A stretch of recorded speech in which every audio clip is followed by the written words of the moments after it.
everybody, and we are live. I didn't have my tripod set up before I clicked the live button, so sorry about that. And welcome to our Thursday live stream.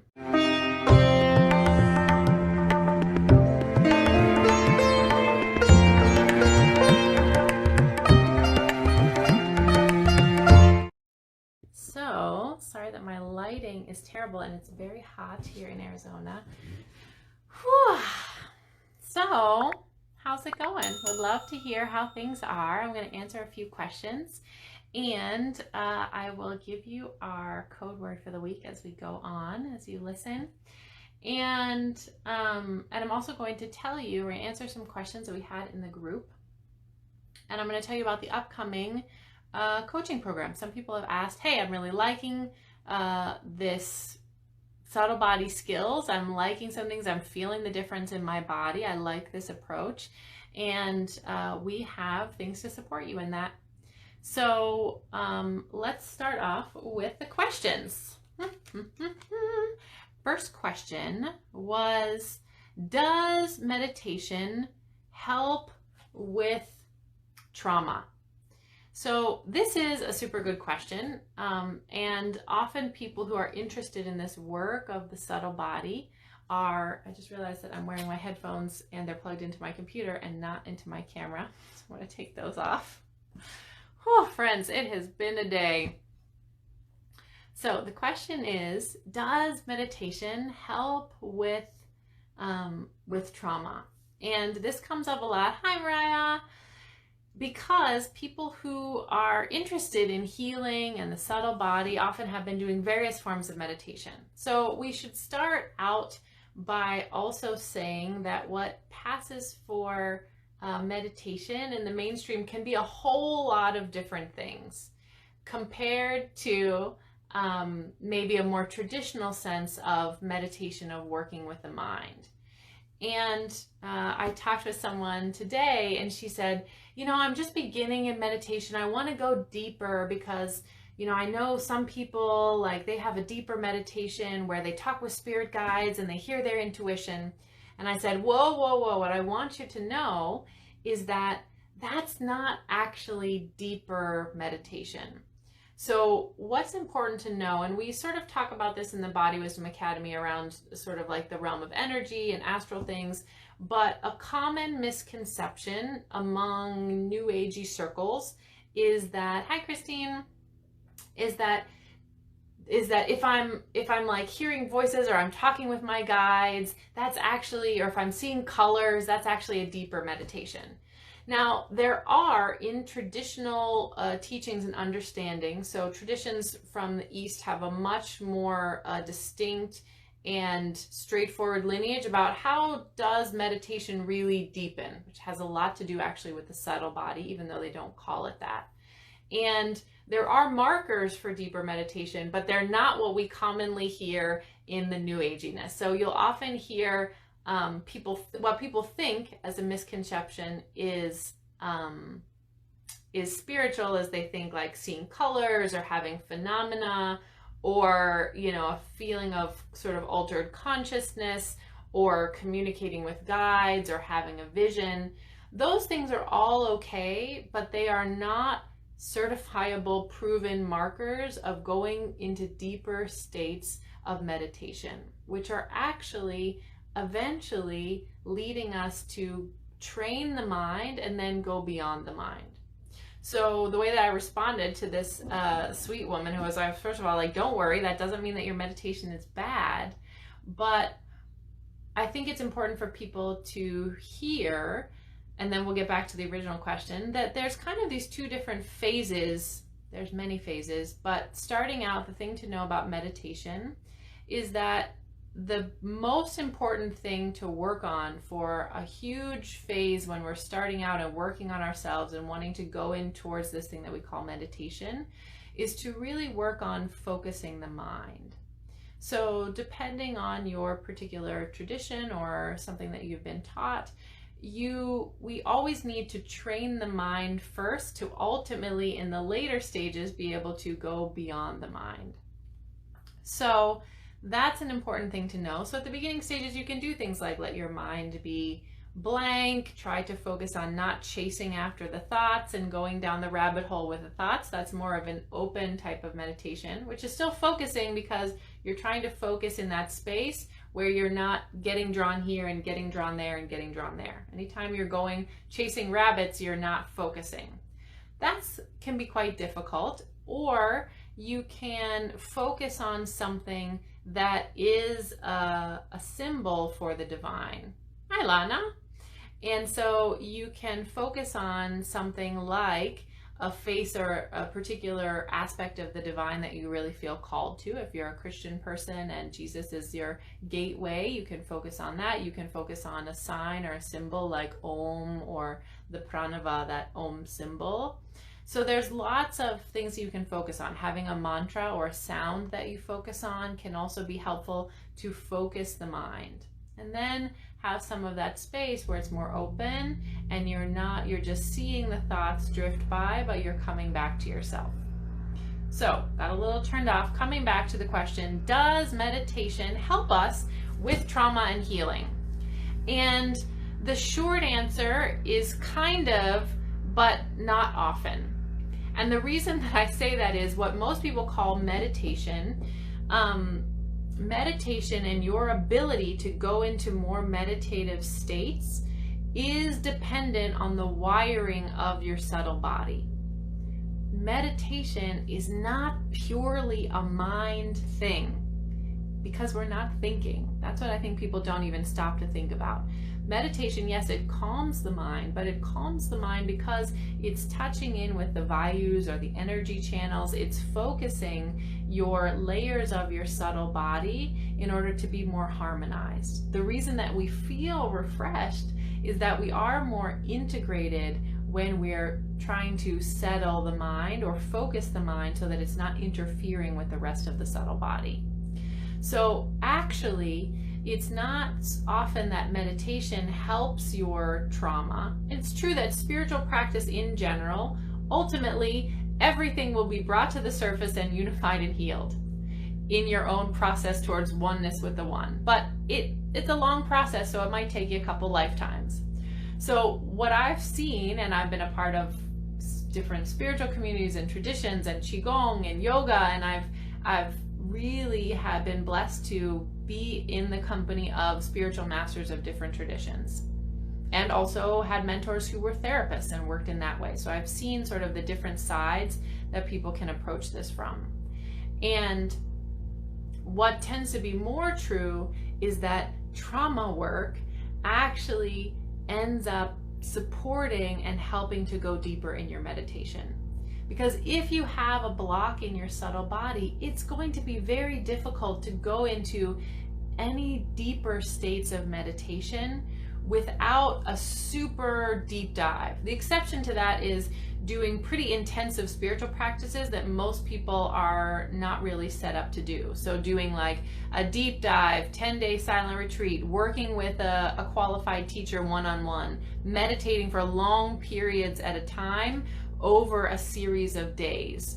So for most modern people that aren't in a monastic tradition, that's really harder to do. So in my experience, using subtle body techniques is the way to start to heal your subtle body. So then moderate to low to moderate meditative type of things will be able to function better and lead you into that deeper way more organically. So I hope that that answers that question.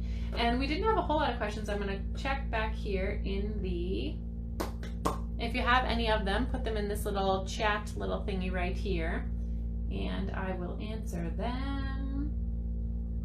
And I didn't see any other questions. So I'm about to send out an email to the whole list, but I'll tell you first, since you're here, our coaching program, the Subtle Body Breakthrough. Because what people find is that along the way you've been learning these subtle body skills and you're like, great, this is cool, but I have some questions, or I haven't been able to implement it, or I liked this, but I really want to know how to apply it one-on-one. So what the Subtle Body Breakthrough does is that you work with a combination of our Body Wisdom Academy coaches who have been trained by me and been through and really embodied this work in themselves as a prerequisite, and with me in a small group healing session, maximum 3 people. And what's really important and what I really feel proud of this program is that all throughout, we really track your markers. So at the very beginning, we start with what are the things you really see? Hi!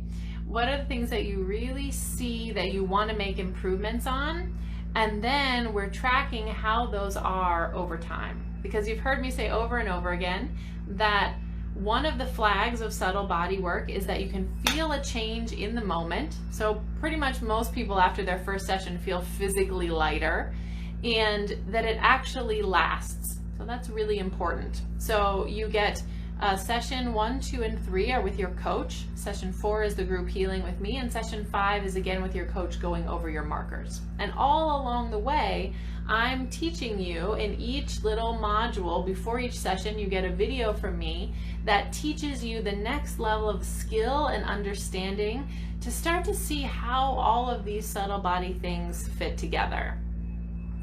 And the other thing that we're going to do is then in a practical way in the program, you get once a week is a skill that you're practicing. So by the end of those 6 to 8 weeks, which is how long it takes most people to complete, you will be embodied and have experiences and have let go of things from your subtle body, as well as knowing how to do that in an ongoing basis. So we really love that.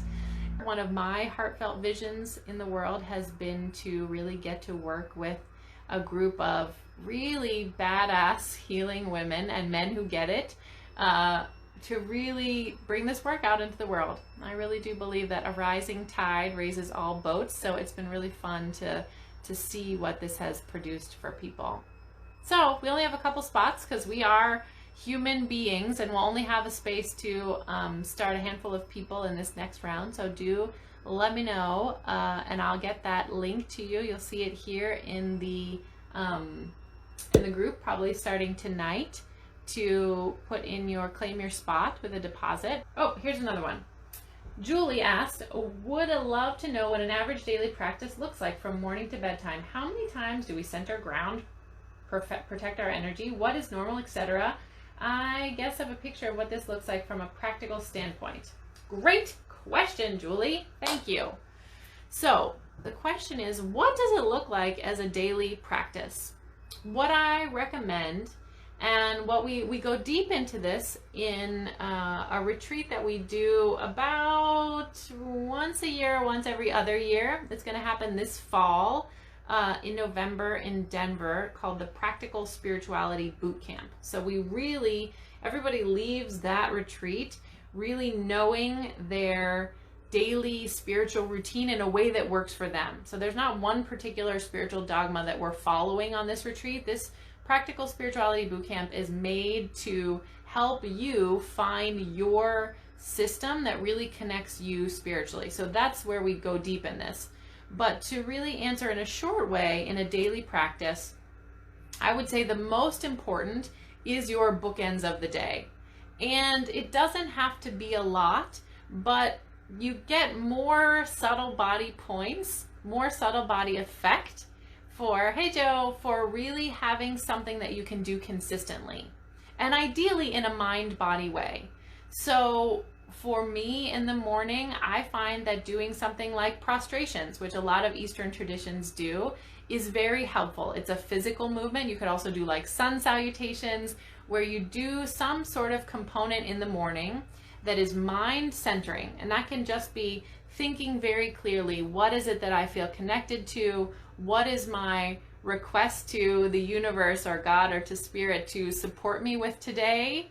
So alignment with your aspect of the divine that you feel most aligned with.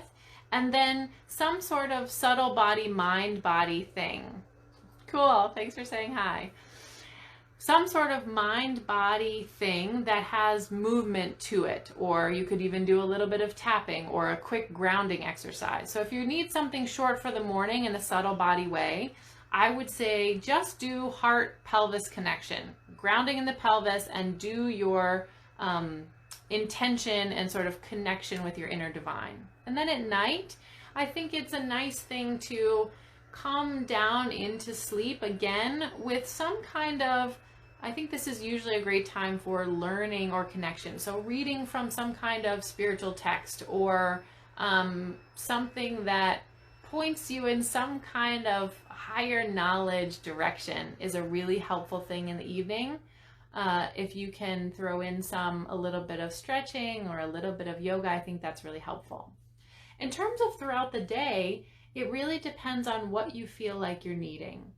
What I would say is, I really like, and I often prescribe to people in our Body Wisdom Academy, the Subtle Body Certification Training.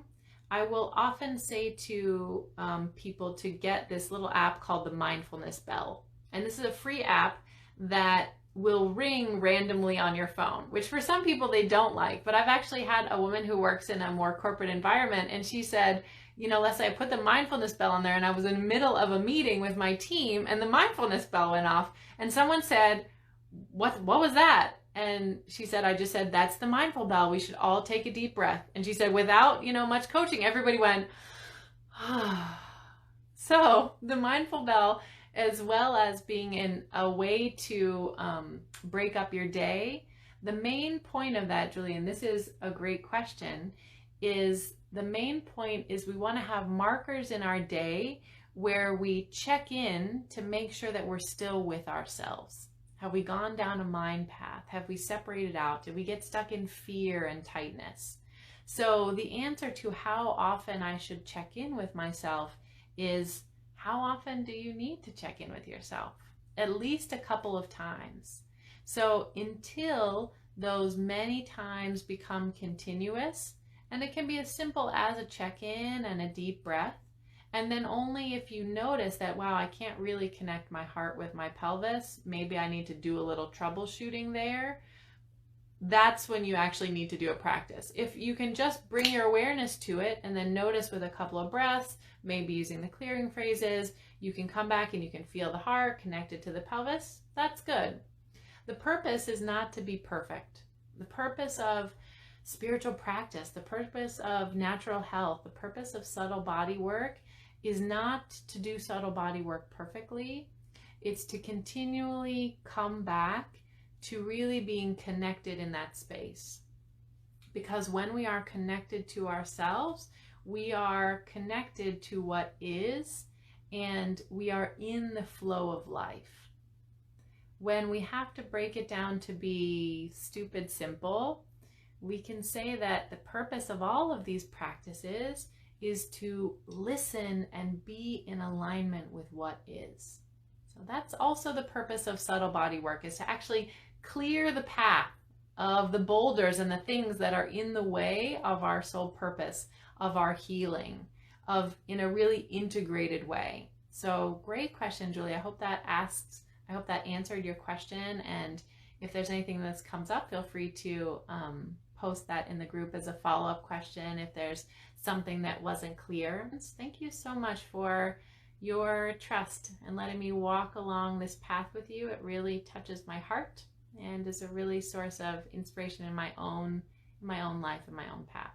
So I'm wishing you well. Thanks for all your questions, and I will see you next time. Mwah!